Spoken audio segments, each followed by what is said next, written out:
Et salut, j'espère que tu vas bien, moi c'est Christophe, artiste 3D.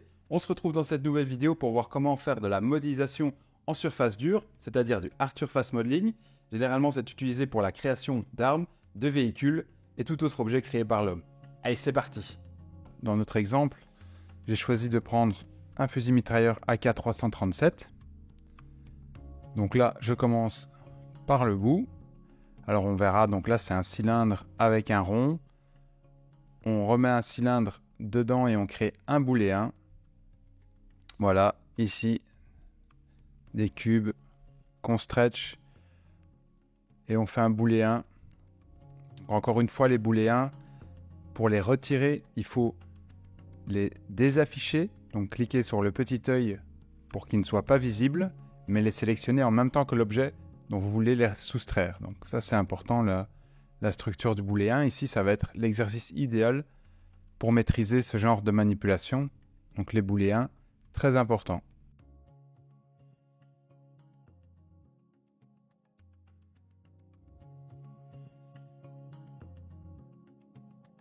Voilà, donc après, je teste un petit peu comment je peux réduire la résolution de cet objet.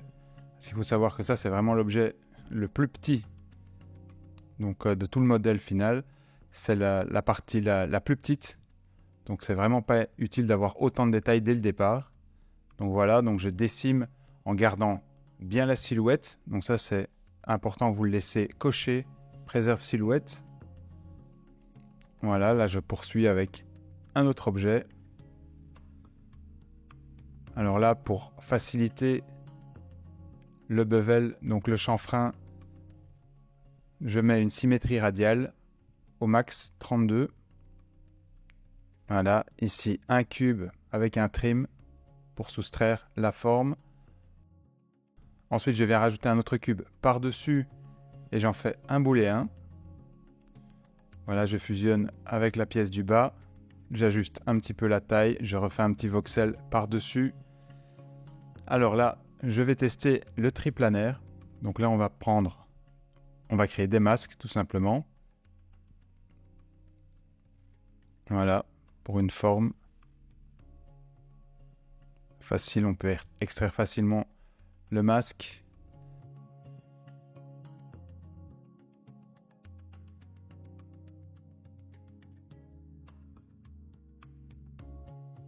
Alors ici, c'est vraiment à cet endroit que j'ai commencé à apprendre vraiment comment fonctionnaient les masques, notamment l'outil triplanaire, le trim, les booléens. C'était vraiment un exercice important pour ça. Même si ce n'est pas toujours amusant et souvent répétitif, encore une fois, c'est vraiment important de maîtriser tous ces outils. Ils vont vous être très utiles plus tard.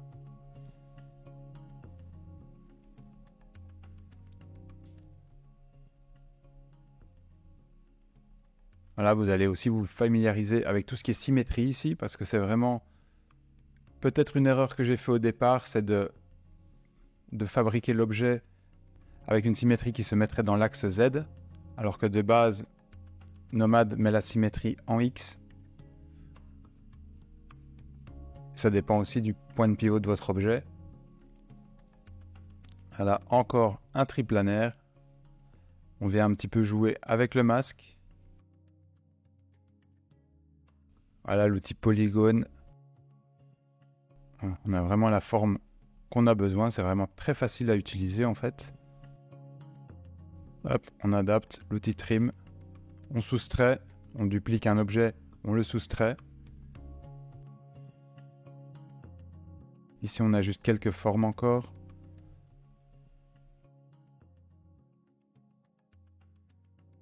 Oh, là j'ai eu un crash de Nomad. Il faut savoir que durant cette session, en gros ça m'a pris à peu près 8 heures pour créer donc le fusil mitrailleur AK-337. Et j'ai eu, on va dire, 6-7 crashs quand même de Nomad. En tout, donc, heureusement qu'il y a l'autosave. Après, quand vous faites certaines manipulations, notamment beaucoup de voxel remesh, etc., je vous conseille de sauver régulièrement avant des grosses opérations. Mais si vous laissez l'autosave dans toutes les 5 minutes, vous ne perdrez que maximum 5 minutes de travail. Donc c'est pas si grave. Voilà, donc ici, on va voir un petit peu comment fonctionnent les booléens, comment on peut créer les formes qui nous manquent, etc. Alors ici, j'ai trouvé évidemment plus tard comment optimiser encore ce genre de soustraction d'objets.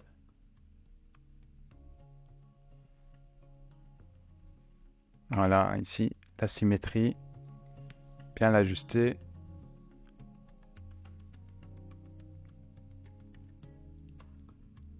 C'est vraiment beaucoup de voxel remesh. Après ici, je ne me suis pas du tout concentré sur les textures de l'objet. Au final, j'ai laissé un matte cap.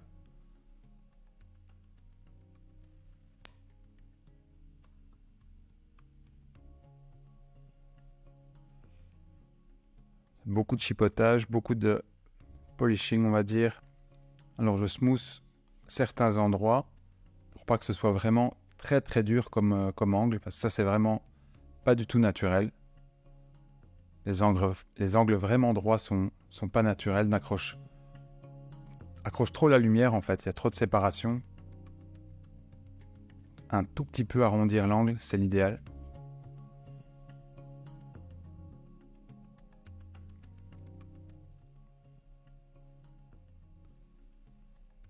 Là ici, je cherche aussi la meilleure solution pour créer certaines formes. Lorsque vous créez votre cylindre, important d'avoir peu de subdivision au début, voilà, pour pouvoir facilement manipuler les angles. Alors l'autosmooth, on va le passer souvent en off.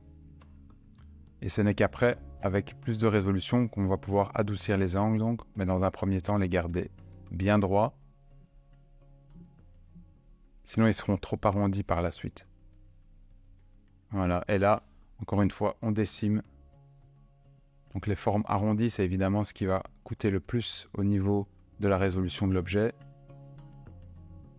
Les formes carrées et plates pourront facilement être optimisées. Voilà, même chose, hein, l'outil trim. Les symétries, voilà, on règle les symétries. Voilà, donc là, on a vu, ça a planté de nouveau. J'ai essayé de commencer à utiliser l'outil Splits pour pouvoir créer des accroches lumineuses et des séparations de l'objet à des endroits précis. Et finalement, j'ai abandonné l'idée par la suite. Je me concentrerai là-dessus plus tard.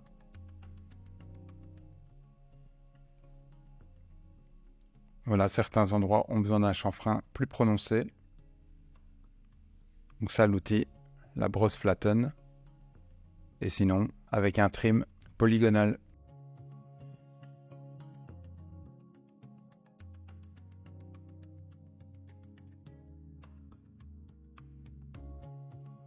Voilà, donc vous voyez, on crée beaucoup de primitives, hein, les cylindres, les box, les sphères de temps en temps. Ce sera vraiment les 3 primitives qu'on utilisera le plus. Ensuite, il y aura le triplanaire pour certaines formes spécifiques.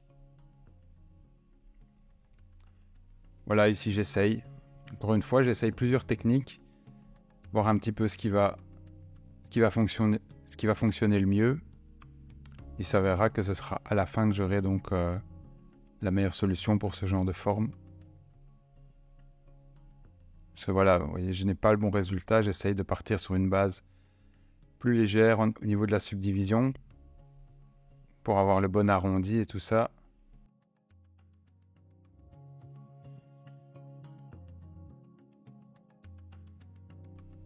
Hop.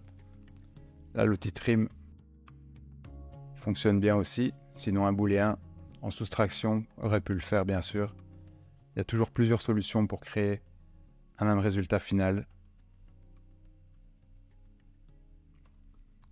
Après, évidemment, on va faire des booléens, grouper les objets qui peuvent l'être. On crée un cylindre avec un trou. Encore une fois, voilà, pas trop de résolution.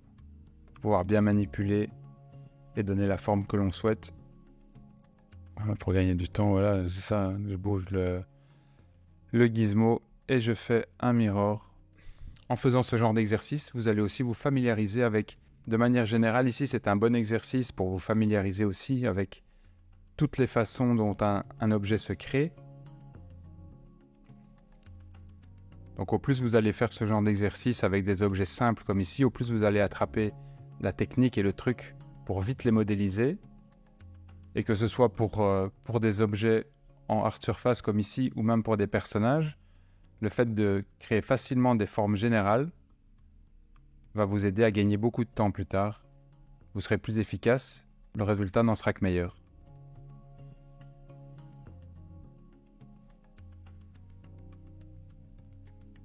Après, libre à vous de prendre autre chose qu'une arme. Si vous souhaitez, vous pouvez le faire avec une voiture. C'est le même principe. Trouvez une bonne référence avec quelques images de face, de profil.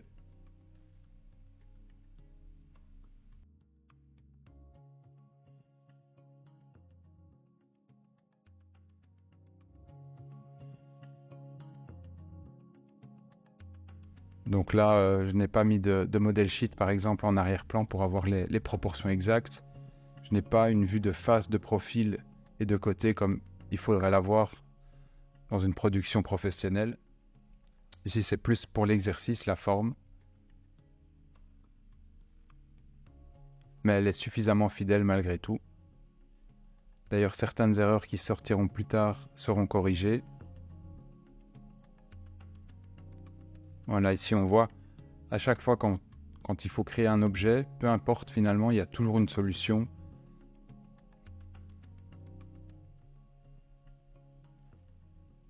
Voilà, on duplique.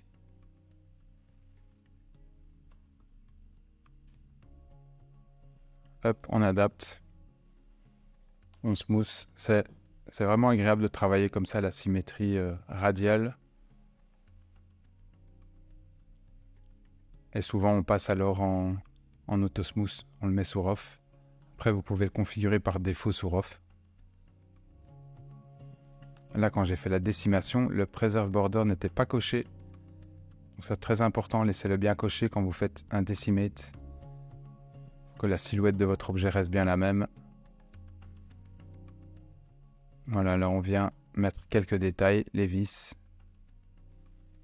des rivets.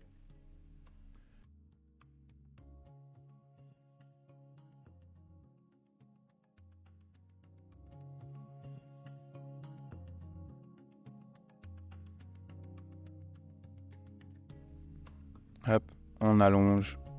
Vous voyez, quand il y a une petite erreur de dimension, c'est toujours facile de corriger ça. De temps en temps, voilà, on groupe. Là, j'ai décidé de commencer à faire une structure hiérarchique. Voilà, comme ça, quand j'ouvre ma scène, il n'y a pas tous les objets qui s'affichent comme ça. C'est assez compliqué à gérer. Alors voilà, là, on va tester aussi l'objet en triplanaire. Voilà, c'est une façon de faire aussi, mais on verra plus tard qu'il y a encore une autre façon de faire. Pour ce genre d'objet, en tout cas.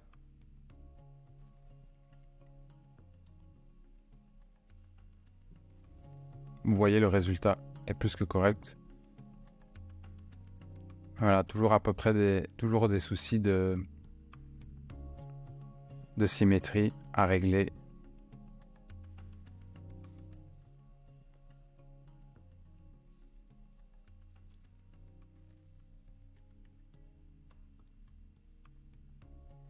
Hop, voilà, on travaille la symétrie sur les deux angles ici.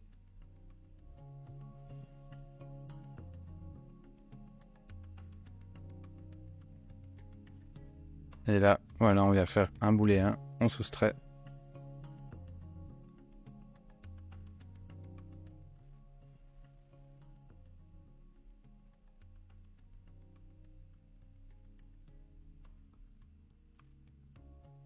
Voilà, on ajuste un petit peu l'objet.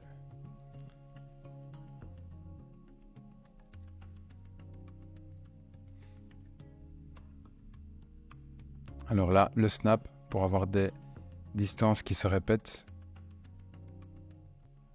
Hop là. Voilà, donc on revient 5 minutes en arrière.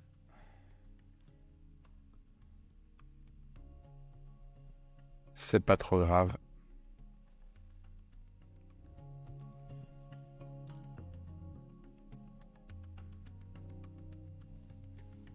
Pour ça aussi, hein, pour les séparations dans les objets comme ça, on verra une technique plus tard qui donne un bien meilleur résultat.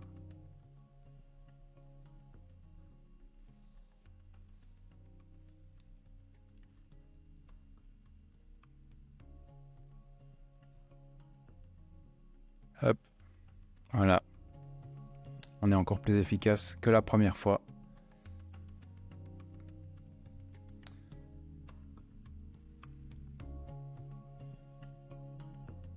Alors ici, même chose pour les rivets.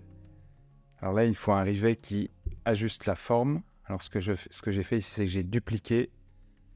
Voilà, et quand on désaffiche les deux, voilà, on a droit à la belle courbe.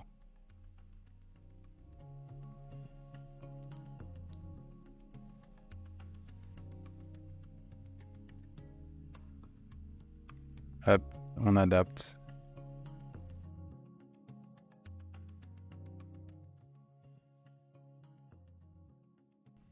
Voilà. Voilà, on duplique, on gagne du temps, on a déjà fait la forme. C'est très important, hein, le gain de temps aussi. Au début, ça va vous mettre pas mal de temps pour faire ce genre d'objet.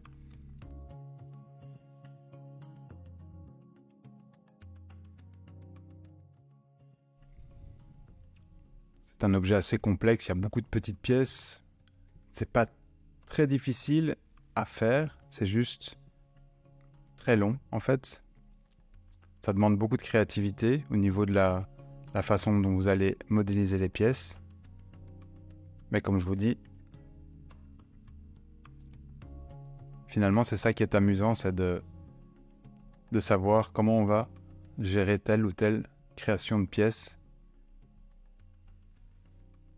Et vous allez voir après un exercice comme celui-là, vous allez vraiment level up. Ouais, ça c'est assez créatif d'ailleurs. Allez, hop, on essayait de gagner du temps, mais encore une fois, pour gagner du temps, prenons le chemin le plus long.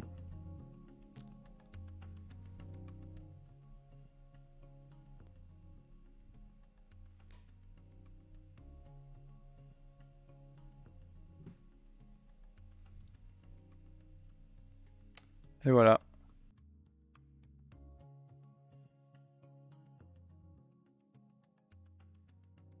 On y arrive finalement. Est-ce que c'était la meilleure solution? Peut-être pas. Est-ce que ça fonctionne? Oui. Finalement, c'est le résultat qui compte. On va venir créer le chargeur. Alors, pour le chargeur, j'ai essayé une technique qui consiste à faire un project sur un layer et un deuxième layer avec un deuxième project. Voilà, pour venir faire ce genre de courbe. Alors, c'est pas mal comme technique, c'est sympa. Malheureusement, ici, ça n'a pas fonctionné.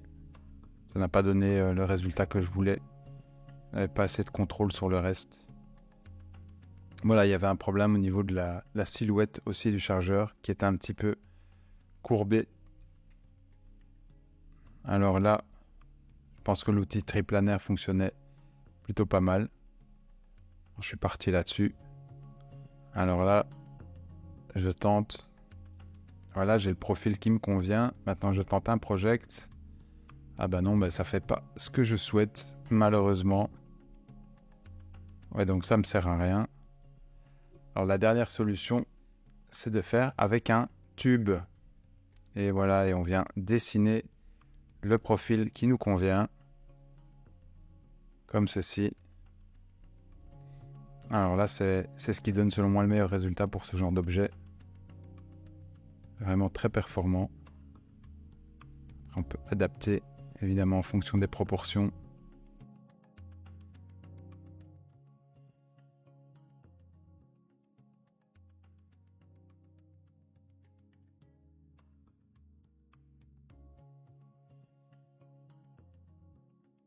Encore un plantage. Alors ici, on va venir créer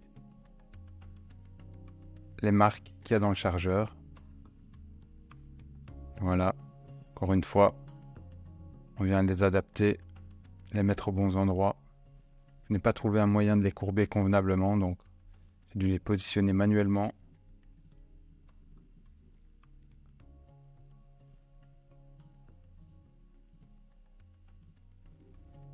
Voilà, pour les petites encoches sur le bord du chargeur, là, j'ai créé un objet que j'ai dupliqué en lui rajoutant un curve modifier, donc en le projetant sur un tube en fait.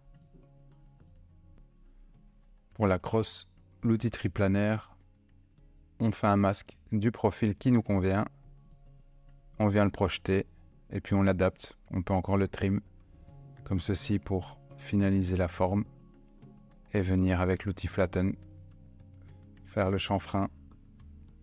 Pour les encoches des vis, si vous avez la flemme de créer à chaque fois un cylindre, voilà, l'outil layer est pas mal. Et pour la séparation, un tube.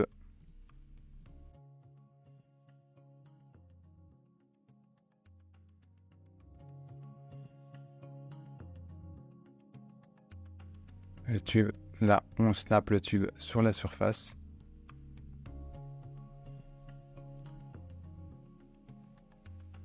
On va encore un petit peu ajuster. Encore un plantage. Alors ici, vous voyez quand vous activez la symétrie en sélectionnant en dessous de instance à gauche le mode vertex et que vous activez les symétries, déplacez votre objet de base, ici dans ce cas un cylindre, va le déformer. Comme vous pouvez voir les manipulations ici un petit peu. Et voilà, plus besoin de créer deux cylindres, venir les faire un booléen avec un cube. C'est beaucoup plus simple comme ceci.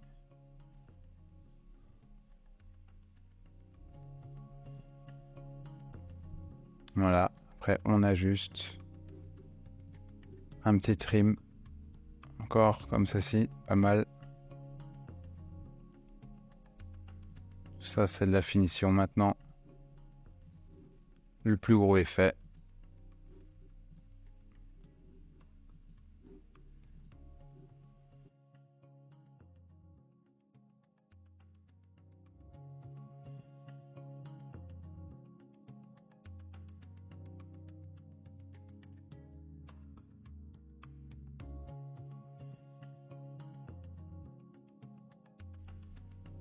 Ah, une petite erreur qu'on voit, hop, on corrige. Bien vite rectifier ceci, voilà.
Et voilà, cette vidéo arrive à son terme. J'espère que tu auras appris quelque chose. C'est un exercice assez technique et répétitif, mais c'est important de le faire pour maîtriser tous les outils qui vont te servir plus tard que ce soit dans Nomad Sculpt ou dans la modélisation en général.